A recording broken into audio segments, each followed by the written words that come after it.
Abra sua Bíblia no Evangelho de Lucas, no capítulo 15. Evangelho de Lucas, capítulo 15.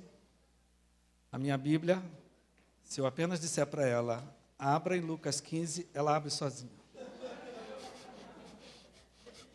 Sozinha ela abre. Lucas 15, apenas versículo 24, essa passagem o pastor Daniel usou no domingo passado aqui. Mas eu só quero o versículo 24 de Lucas 15. Lucas 15, 24. Apenas um versículo da parábola do filho pródigo. Você certamente conhece um pouco dessa parábola. No versículo 24 de Lucas 15, diz assim: porque este meu filho estava morto e reviveu, estava perdido e foi achado, e começaram a regozijar-se. Vou repetir: este meu filho estava morto e reviveu, estava perdido e foi achado, e começaram a regozijar-se. Vamos orar. Pai querido, muito obrigado. A simples leitura da Tua Palavra já traz conforto, consolo ao nosso coração, e agora, Pai, o fluir do Teu Espírito tem a liberdade, enquanto a palavra estiver sendo pregada, Pai, cura os enfermos, liberta os oprimidos, opera trazendo paz e harmonia ao coração daquele que chegou aqui perturbado, que a Tua Palavra flua com liberdade. Nós pedimos desde já, te agradecemos, no nome de Jesus. Amém. Hoje é o dia de finados. Finados é uma palavra que lembra fim. O Senhor Jesus, no último capítulo da Bíblia, Apocalipse 22, no último livro da Bíblia, ele diz: eu sou o alfa e o ômega, eu sou o primeiro e o último, eu sou o princípio e o fim. Alfa e ômega. Alfa é a primeira letra do alfabeto grego, ômega é a última. Então ele aqui está dizendo uma coisa só, mas ele diz assim: eu sou o princípio e o fim. Finados, queridos, é um dia de se lembrar do que já viram o seu fim. É um dia de se lembrar daqueles que já chegaram ao fim da vida. É provável que entre nós, entre nossos parentes, entre nossos amigos, alguém tenha ido a um cemitério. Tem alguém aqui que hoje foi a um cemitério? Talvez alguma lá atrás, tem alguém, não é? Mas talvez entre os nossos amigos, alguém foi a um cemitério para se lembrar de alguém querido que já se foi, de alguém que não está mais no nosso meio. Eu posso garantir, querido, que todas essas pessoas que estavam nos cemitérios durante o dia de hoje, eram pessoas que tinham um sentimento comum, um sentimento de dor, um sentimento de saudade, um sentimento de perda, de tristeza, por causa dessa barreira insuperável que é a morte, não é? Morte, morto, morta, são palavras que ninguém gosta de ouvir. Eu não sei se você leu hoje no jornal O Globo, no caderno dos carros, dos repórteres, pegaram um carro e fizeram dele como se ele fosse um carro de uma funerária. E saíram andando pelas ruas da cidade, porque eles queriam saber como é que as pessoas reagiam quando passava um carro escrito Funerária Bom Pastor. Era tudo fake, era tudo falso. Funerária Bom Pastor. Não é? E eles saíram, não carregavam nenhum corpo ali, mas eles saíram só para ver como as pessoas reagiram. Isso foi feito nessas semanas atrás, e eles hoje publicaram, exatamente no Dia dos Finados, para ver como as pessoas reagem mal. Um carro de funerária, eles disseram, eles pararam no sinal, nenhum flanelinha se aproximava para lavar. As pessoas que entregavam folhetos, ninguém se aproximou do carro, não é? Eles entraram no lava-jato, vazio, não tinha viva alma, aí pediram, podia lavar o nosso carro? Não, tem uma fila muito grande. Por quê, queridos? A gente tem dificuldade de lidar com morte. A gente tem dificuldade de lidar com tudo que lembra a morte. Morte é uma palavra que quando cai no nosso ouvido, ela suga a nossa esperança, a nossa alegria. Às vezes ela tira até a nossa vontade de viver. Morte é uma palavra que assusta, que nos atemoriza.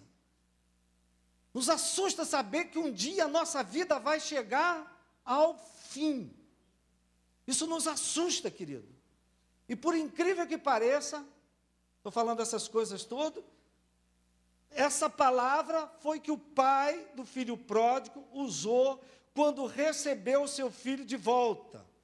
Você reparou? Esse meu filho estava morto e reviveu. Nós sabemos que é uma linguagem figurativa aqui, porque o rapaz estava vivo. Ele estava numa terra distante, ele estava com fome, mas ele estava respirando, ele estava caminhando, ele estava trabalhando, mas ele estava vivo.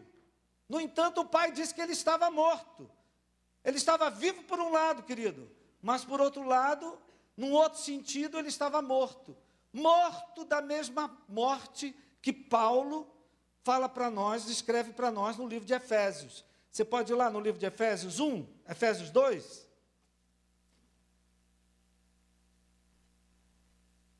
Talvez você não esteja gostando do assunto, mas fica aí, não vai embora não. Deus quer falar com você aqui. Amém? Há algo que Deus quer passar para nós aqui nesse texto. Eu estava dizendo que Paulo, o pai do filho pródigo, disse: o meu filho estava morto. E esse morto que o pai do filho pródigo falou, é o mesmo morto que nós vemos em Efésios 2. É o mesmo morto da mesma morte que Paulo descreveu aos cristãos de Éfeso. Abriu a sua Bíblia em Efésios 2? Olha Paulo falando para nós, falando para os cristãos de Efésios, falando para nós que somos a igreja do Senhor. Ele vos deu vida, estando vós mortos nos vossos delitos e pecados, nos quais andastes outrora, segundo o curso desse mundo, segundo o príncipe da potestade do ar, do espírito que agora atua nos filhos da desobediência, entre os quais, olha Paulo se incluindo, entre os quais também todos nós andamos outrora. Amém, querido? Não é? Segundo as inclinações da nossa carne, fazendo a vontade da carne e dos pensamentos, eram por natureza filhos da ira, como também os demais. O Paulo está falando aqui, queridos, não é? Que todos nós, antes de ter Jesus Cristo como nosso Senhor e Salvador, também estávamos mortos. Amém? Amém? Você, quando vivia a vida que você vivia, dono do seu próprio nariz, vivendo a vida do jeito que você gostava, você estava morto. É isso que a palavra de Deus está dizendo aqui. Porque para Deus, querido, a verdadeira vida é a que nós temos hoje em Cristo Jesus. Ele diz assim: Ele vos deu vida. Amém? Ele vos deu vida. Antes nós estávamos mortos, mas hoje nós estamos vivos. Quem aqui está vivo hoje? Dá glória a Deus, glorifica o nome dEle, bendiga o nome dEle. Ao contrário de nós, queridos, existem pessoas hoje que estão vivas, mas estão mortas. Quantas pessoas nós conhecemos que talvez vivam assim? Estão vivas, trabalhando, se movimentando, indo de lá para cá, cheia de afazeres, de preocupações, de responsabilidades, mas mortas para a verdadeira vida em Deus, mortas nos seus delitos, mortas no seu pecado, mortas na sua desobediência, mortas na sua dureza de coração, mortas na sua incredulidade. Estão vivos por um lado, mas mortos para a vida com Deus.